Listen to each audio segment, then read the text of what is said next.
Apa itu arti syubhat? Syubhat itu kerancuan pemikiran, pemikiran yang rancu, yang tidak benar, terkadang ditampilkan seakan-akan kebenaran.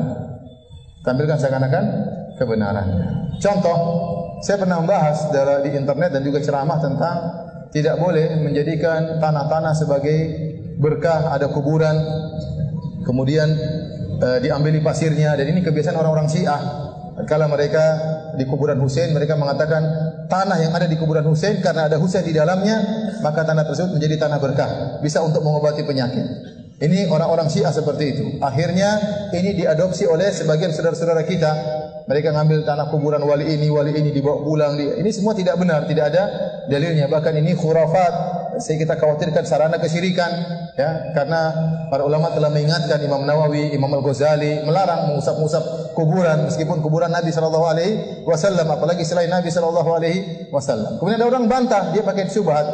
Dia bilang, bukankah Nabi di antara cara ruqyah Nabi sallallahu alaihi wasallam adalah mengambil air liur kemudian diletakkan di tanah, kemudian tanah itu diusapkan di tempat luka atau tempat sakit dengan berdoa, ya, dengan tanah kami biriki ba'dina yushfa saqimuna, ya, dengan tanah kami, dengan air liur sebagian kami, maka disembuhkanlah orang penyakit di antara kami.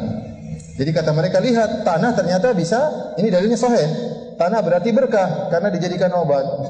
Ini saya katakan dalilnya tidak benar. Ini syubhat contohnya, ini namanya syubhat.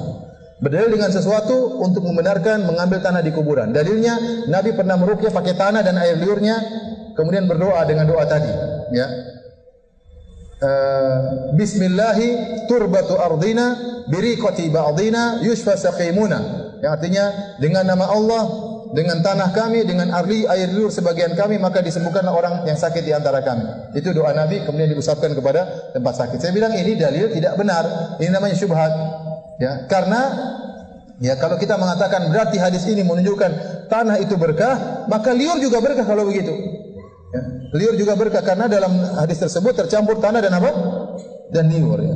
Ini yang pertama. Berarti liur juga berkah. Kalau gitu saya kumpulin air liur kasih sama orang, ya, karena berkah, ya. Karena ente bilang ini dulu tanahnya berkah. Jawabannya tanah tersebut tidak berkah dengan sendirinya, tapi bercampur dengan air liur disertai dengan doa. Maka jadilah apa? Berkah. Dan itu tanah sembarangan, dimanapun boleh. Kenapa ente mengkhususkan tanah kuburan? Paham atau tidak? Jadi menggunakan dalil tidak pada tempatnya, itu namanya syubhat. Itu namanya syubhat, ya. Contoh, seorang mengatakan boleh seorang melakukan bid'ah, ya, karena Nabi membenarkan orang sahabat-sahabat bikin bid'ah, Nabi biarkan. Bilal ditanya, apa yang buat engkau masuk surga? Kata dia, tidaklah saya solat, tidaklah saya berwudu kecuali saya solat. No, ini Bilal bikin kreasi bid'ah dan Nabi membenarkan, berarti boleh dong bikin bid'ah, ya. Kita katakan tidak benar. Yang pertama, dari mana kamu tahu Bilal yang buat kreasi?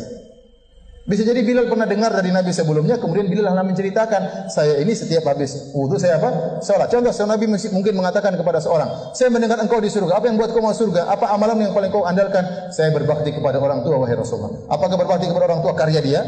Tidak, tapi mungkin dia pernah dengar dari Nabi sebelumnya. Tidak ada nas tegas mengatakan ini karya Bilal, tidak ada. Paham? Yang kedua, waktu Bilal jelaskan, Nabi benarkan. Ini namanya sunnah takririyah. Dalam masalah usul fikih ada namanya sunnah takririyah, itu sunnah pembenaran Nabi sallallahu alaihi wasallam. Karena terkadang sahabat melakukan sesuatu Nabi benarkan, terkadang sahabat melakukan sesuatu Nabi tidak benarkan. Nah, sekarang orang berdalil dengan ini, Nabi sudah meninggal dunia, bebas dong. Yang tukang pembenarannya siapa? Sekarang sudah meninggal. Paham, di zaman Nabi ada sahabat yang berkreasi dibenarkan. Kalaupun ada yang salah, ijtihad sahabat ada yang dibenarkan, ada yang disalahkan oleh Nabi sallallahu alaihi wasallam. Nah, kalau kita berdalil pada yang Nabi benarkan saja, nah semua orang sekarang nanti bisa bikin bid'ah dong. Tukang pembenarannya sudah meninggal dunia, siapa? Nabi sallallahu alaihi wasallam. Ini namanya dalil tidak pada tempatnya. Sehingga dengan memahami seperti ini boleh orang bikin bid'ah selebar-lebar, sebebas-bebasnya. Kita mau bikin sholat 3 rakaat setelah maghrib, sholat 3 rakaat setelah isya, kenapa dilarang? Coba kalau saya bikin kreasi saya, boleh atau tidak? Kenapa tidak boleh? Kan Bilal bikin sholat 2 rakaat setelah wudu. Boleh atau tidak? Sekarang saya bikin 3 rakaat setelah isya. 6 rakaat deh, biar antum boleh. 6 rakaat. Boleh atau tidak? Tidak boleh. Sekarang ada orang 2 rakaat setelah sa'i. 2 rakaat setelah tawaf ada. Ada orang Indonesia bikin 2 rakaat setelah sa'i. Boleh atau tidak? Enggak boleh. Itu berarti ente nambah-nambah umrahnya Nabi. Nabi tidak ada 2 rakaat setelah sa'i. Oh, kan boleh kita berkreasi, bila lagi berkreasi Ustaz. Akhirnya orang bebas seperti ini. Ini ngawur namanya. Ini namanya pendalilan yang ngawur, ya, tidak benar.